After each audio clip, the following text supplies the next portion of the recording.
Siapa yang skip video ni, dia rugi sangat-sangat. Bukan setakat skip, dia tak sebarkan, dia tak share video ni untuk orang lain. Jujur saya bagi tahu, dia memang orang yang paling rugi. Sebab apa pula Ustaz?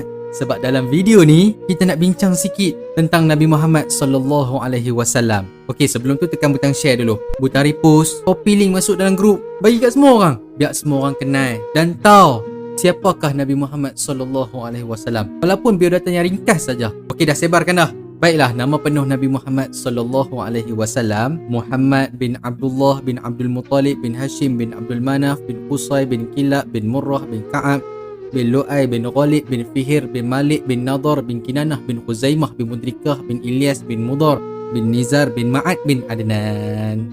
Adnan atas lagi Nabi Ismail, Nabi Ibrahim. Itulah nama penuh baginda Nabi Muhammad sallallahu alaihi wasallam.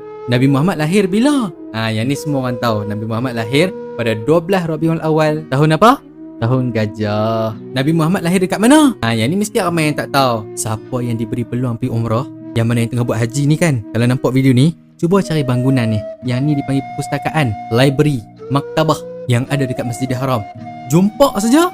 Sinilah tempat baginda Nabi Muhammad sallallahu alaihi wasallam dilahirkan. Macam dapat benda baru tak? Bapa Rasulullah nama apa? Nama bapa Rasulullah Abdullah bin Abdul Muttalib. Nama ibu Nabi pula? Nama ibu Nabi Siti Aminah binti Wahab. Itu ibu Nabi. Nabi kan ada 2 orang ibu susuan. Seorang nama Suwaibah, seorang lagi nama Halimatun Sa'adah.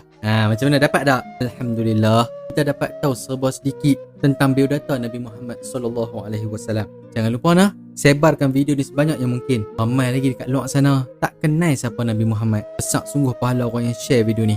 Sebab apa pula Ustaz? Yalah, kita bagi orang kenal Nabi Muhammad. Confirm lah dapat pahala, betul tak? InsyaAllah kita jumpa dalam video yang akan datang. Okey semua, kita jumpa lagi. Assalamualaikum. Bye bye. Share banyak-banyak